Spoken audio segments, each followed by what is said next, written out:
Alhamdulillah wa syukrillah. Allahumma salli ala sayyidina Muhammadin al-Fatihi lima ughliq wal khatimi lima sabaq nasiril haqqi bil haqqi wal hadi ila siratikal mustaqim wa ala alihi wa sahbihi haqqa qadrihi wa miqdarihi al-azim. Alhamdulillah wa syukrillah Bapak dan Ibu yang dimuliakan Allah Subhanahu wa taala. Sama-sama kita telah membacakan surat Ar-Rahman.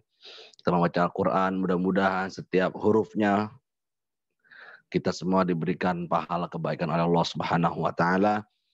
Yang membaca dan yang mendengarkan semuanya mendapatkan syafaat Quran dan mendapatkan hujjah pembelaan dalam Al-Quran nanti di yaumil qiyamah. Amin ya rabbal alamin. Bapak Ibu, gimana kabarnya semua? Sehat? Alhamdulillah kalau sehat. Mudah-mudahan tetap istiqamah dalam ibadah. Amin ya rabbal alamin.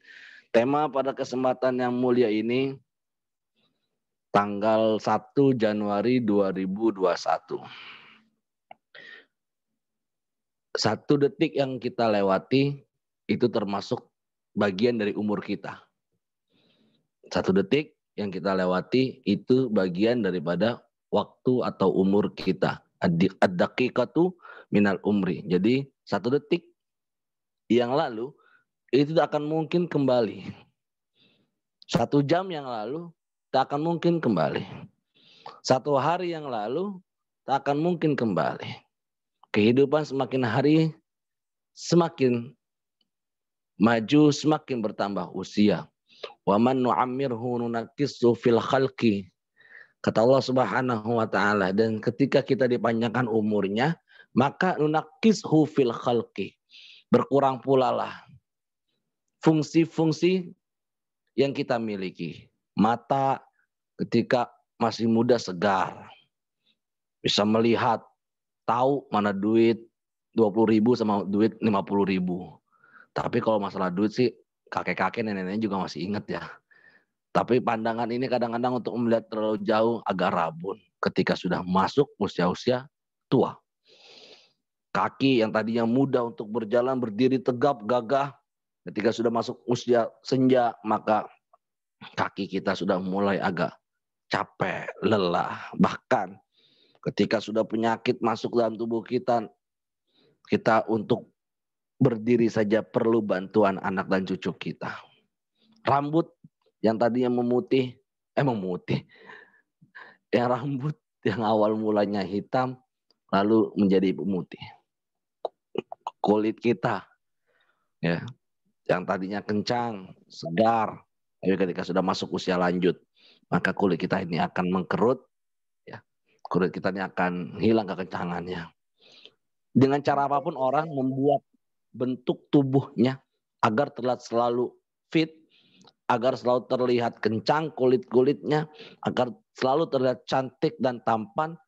Yang namanya usia tidak akan bisa mungkin dibohongi. Wa man nu'ammirhu nunaqqishu fil khalqi afala ta'qilan.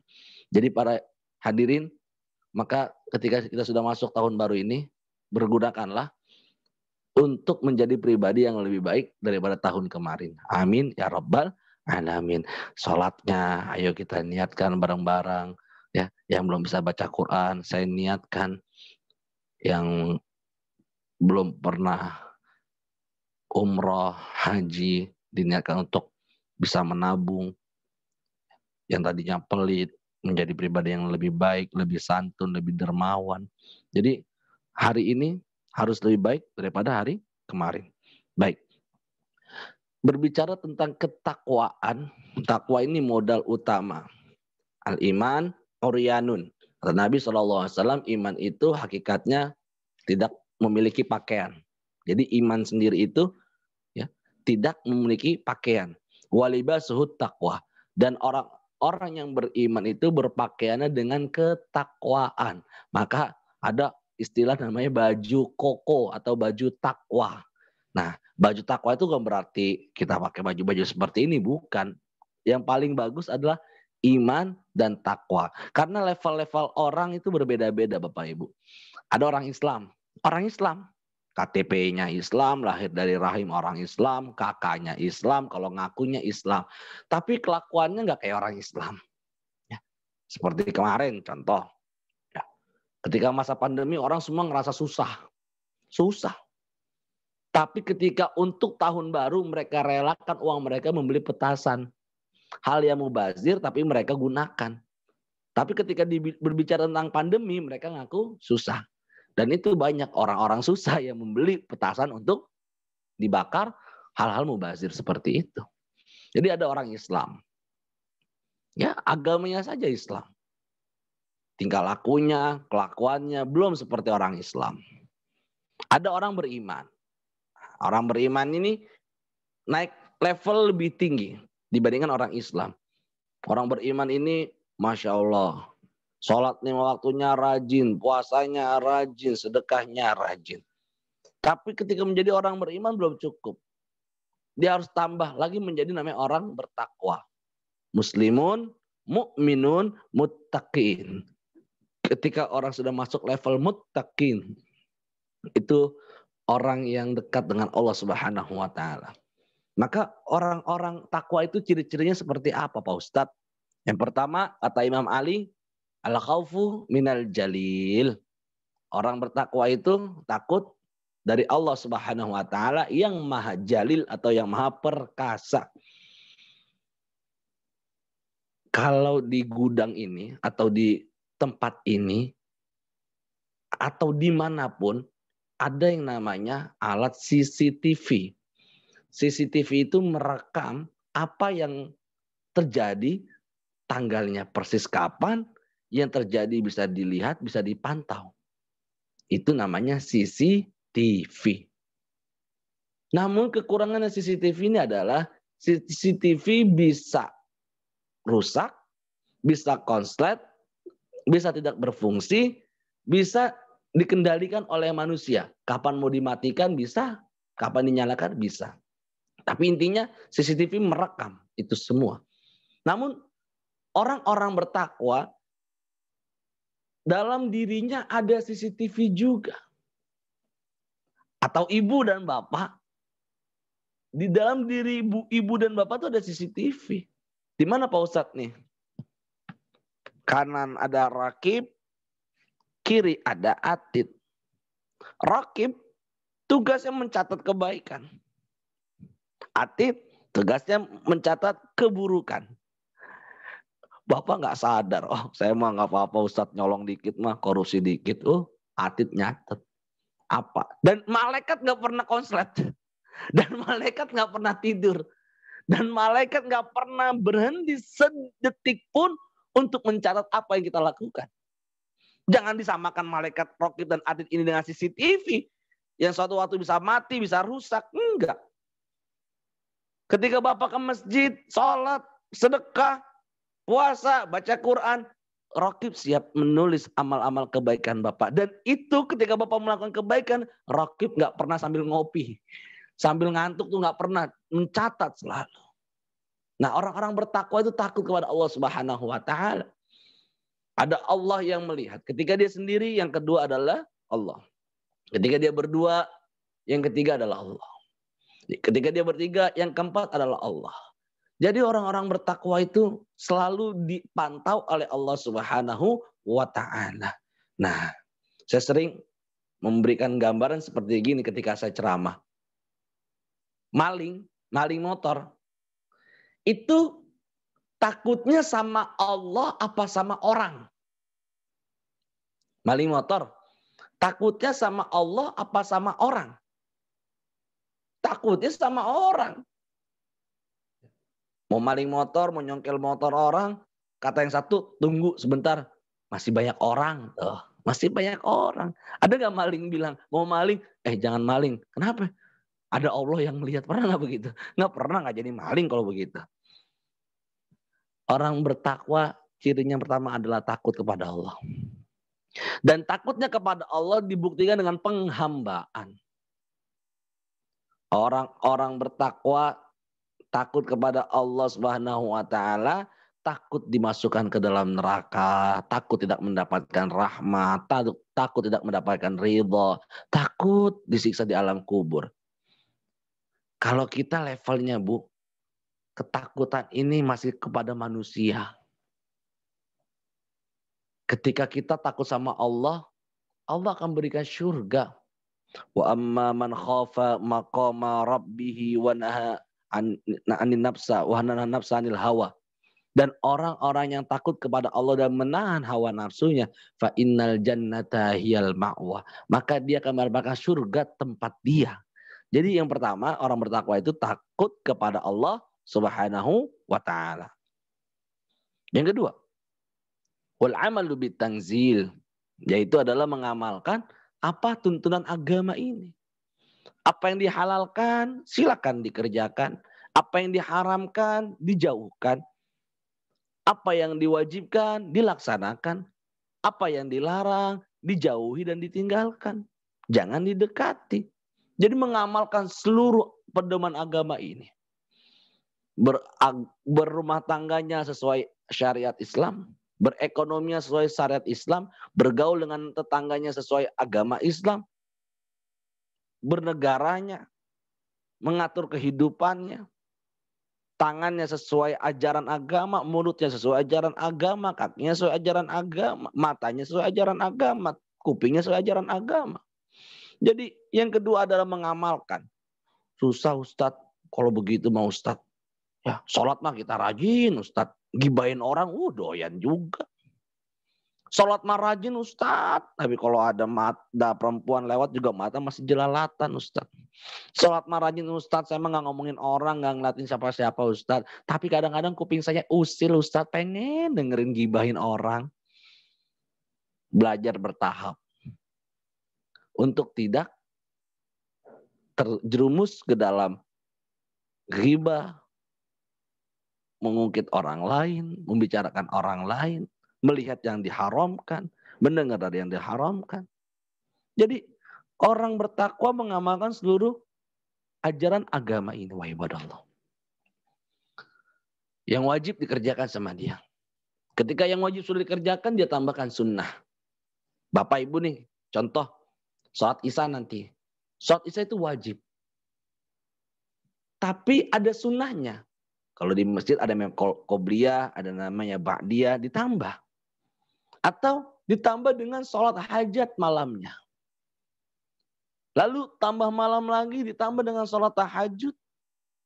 Ditutup dengan witir.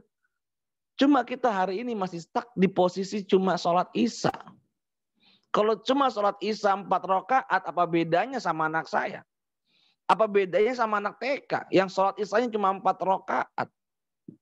Sedangkan Bapak umurnya 50, ada yang 60, ada yang 45, ada yang 38. Kalau sholat Isya cuma 4 rakaat, apa bedanya sama anak TK, sama anak-anak ngaji saya tuh yang di rumah? Maka ketika sholat Isya sudah selesai, tambahkan dengan tahajud, dengan hajat, qobliyah, ba'diyah. Itu yang kedua, mengamalkan pedoman agama. Yang ketiga, wal qanaatu bil qalil. Orang bertakwa itu qanaah. Apa sih qanaah? Idza kunta dzi qalbin qanu'in fa anta wa malikid dunya sawa. Kata ulama, ketika kamu memiliki jiwa qanaah, jiwa yang menerima, jiwa yang rela, ridho, syukur kepada nikmat Allah, maka engkau dan raja dunia ini dengan sultan-sultan yang ada di Indonesia itu sama kedudukannya.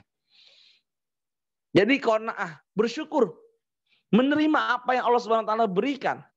Gaji sebulan 25 juta, alhamdulillah, dia nggak melihat kepada gaji yang di atasnya 30 juta. Dia nggak melihat gajinya orang lain, dia syukuri gaji dia 1 bulan tersebut.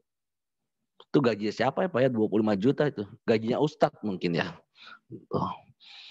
Ada orang gajinya 50 juta. Dia bersyukur. Ustadz gambarannya gede-gede mulu, Ustadz yang kecil dong. Tar dulu, yang kecil mah gampang. Enaknya gambarnya yang gede-gede dulu Pak. Gaji 50 juta. Dia qanaah, bersyukur. Alhamdulillah anaknya bisa sekolah. Kehidupannya bahagia. Punya kendaraan, punya tempat tinggal. Karena dia bersyukur qanaah. Berapa banyak juga orang yang punya gajinya 200 juta tapi masih kurang. Masih ngentit uang rakyat, masih membohongi rakyat. Gajinya sudah ratusan juta. Kenapa? Karena nggak ada sifat qanaah.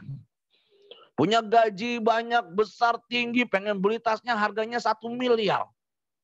Tuh tas 1 miliar lagi buat apa juga sih beli? Emang tuh 1 miliar tuh tas harganya 1 miliar bisa jadi kontrak-kontrakan itu? Nggak bisa. Ya namanya tas ya fungsinya buat naruh handphone, naruh buah kalau kondangan, naruh dompet. Ada orang punya tas sampai 1 miliar. Punya jam tangan sampai 800 juta. Jangan seperti itu. Kalau punya gaji kita ratusan juta, anggaplah punya jam masih harganya 20 juta, masih bagus. Tidak berlebihan, tidak mubazir. Tapi orang-orang yang gak qanaah, selalu merasa dirinya tidak puas. Akhirnya apa Bapak Ibu?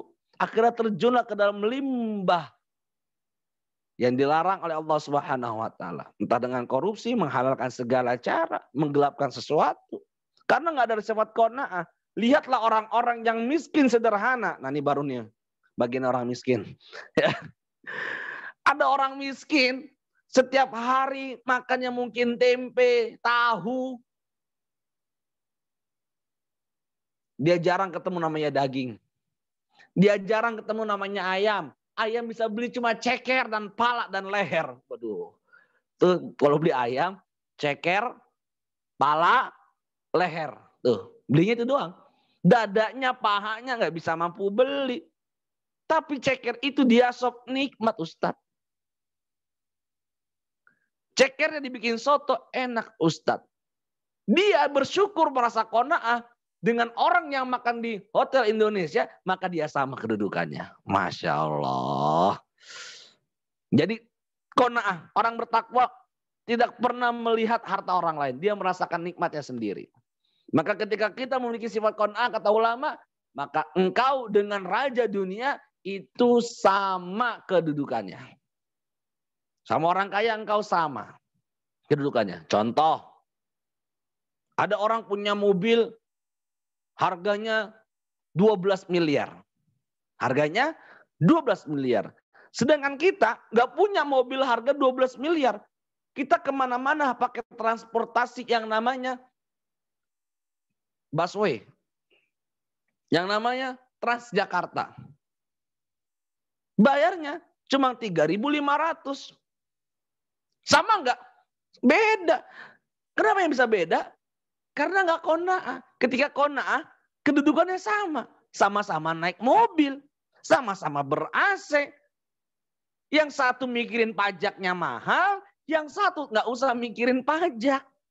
Yang satu bisa leluasa. Yang satu juga bisa duduk meskipun empit-empitan. Tapi apakah sama kedudukannya sama? Sama-sama naik mobil. Yang satu harus mikir BBM-nya. Ya, nggak mungkin. Mobil 12 miliar beli bensin eceran di jalan tuh nggak mungkin. Datanglah ke SPBU, ngisinya mahal. Tapi yang naik busway nggak perlu mikirin ngisi BBM. Cukup bayar 3.500 atau 5.000, dia bisa mengelilingi kota Jakarta. Intinya masalahnya bagaimana qanaah. Ya, bini kita ajarin tuh qanaah.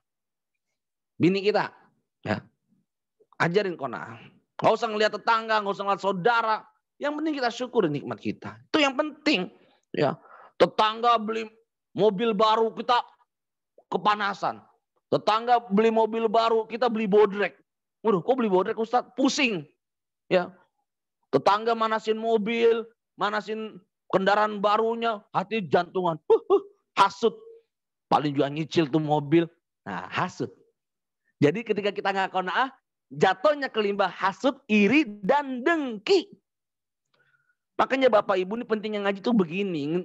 Pentingnya pedoman hidup agama seperti ini. Ya. Tenang.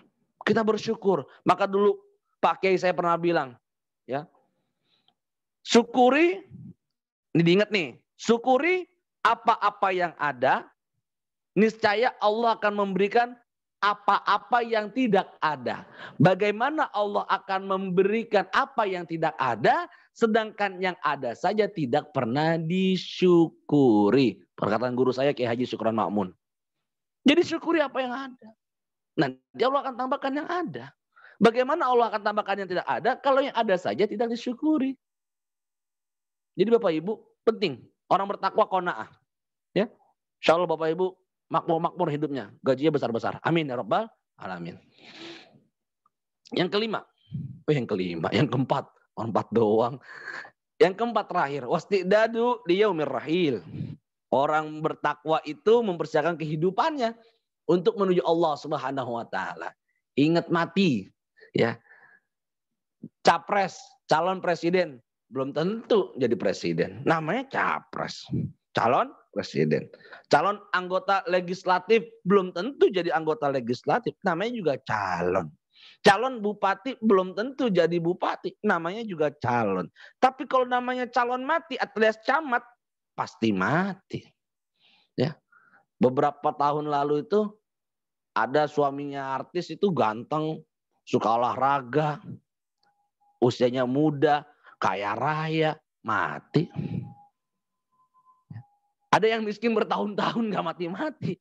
Ternyata bagaimana kita mempersiapkan kehidupan kita. Tenang Ustadz, pokoknya kalau saya mati saya lagi nabung, saya mau beli tanah perkuburan yang harganya 500 juta sampai 1 miliar. Emang ngaruh di alam kubur? Nggak ngaruh. Apa karena tanah pemakaman itu harganya 500 juta sampai 1 miliar malaikatnya bayan dikit? Enggak. Apa di situ bawahnya adem, ada AC-nya? Enggak.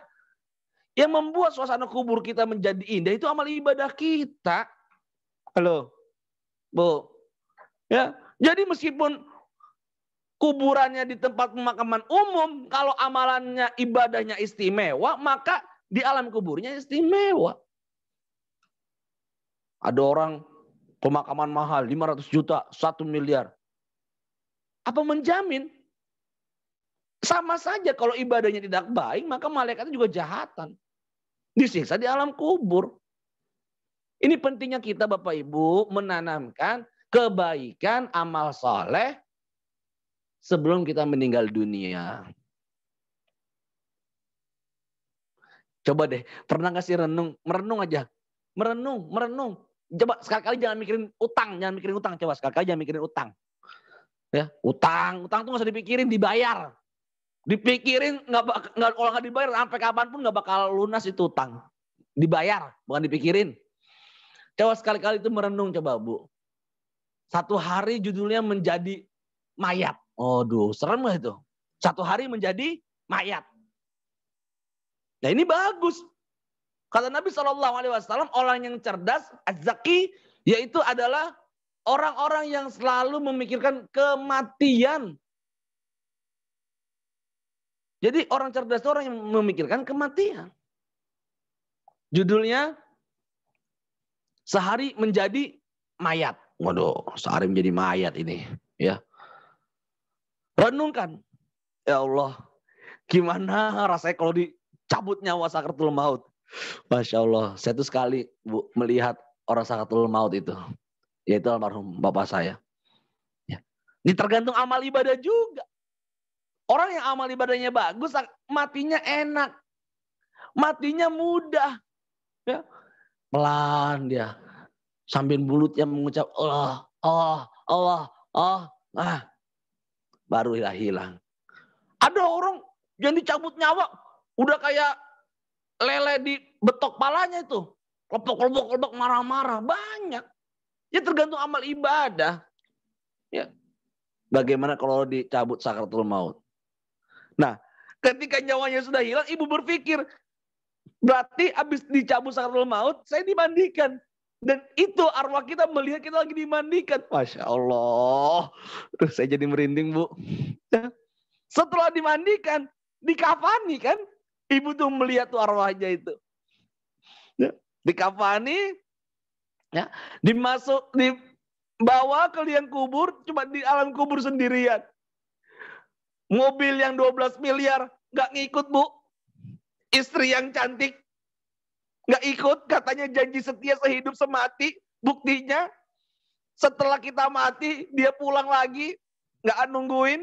Apalagi suami istrinya mati janjinya tenang aja Neng. Pokoknya aku sehidup semati dengan kamu. Istrinya mati mata kanannya nangis. Mata kiri nyari lagi. Mau mana lagi apa yang gue kawinin. Nah itu menunjukkan Masya Allah. Di alam kubur sendirian, gelap, sepi. Datanglah malaikat menanyakan, Masya Allah.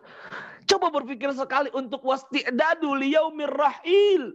Kata Imam Ali bahwasanya orang bertakwa itu adalah orang yang selalu memikirkan kematiannya. Tapi di sini bukan berarti kita takut mati. Tapi bagaimana perbekalan hidup untuk menuju kematian. Ya. Bapak Ibu yang dirahmati Allah Subhanahu wa taala. Ya. Covid itu hanya mematikan kita 1%.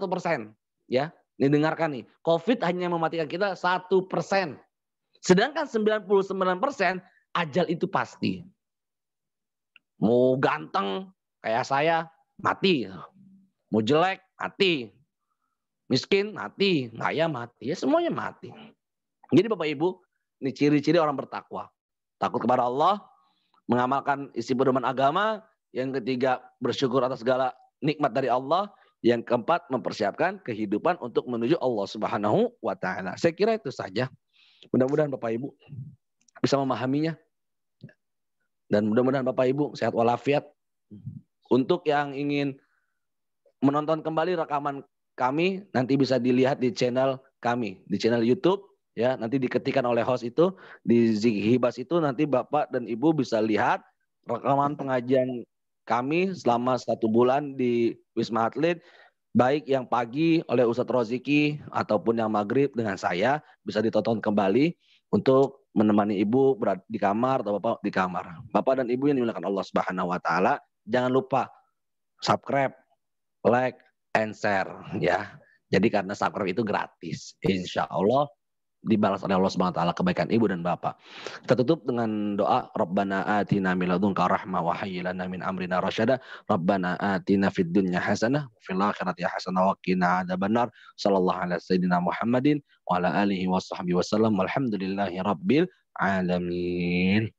Jangan lupa salat Isya.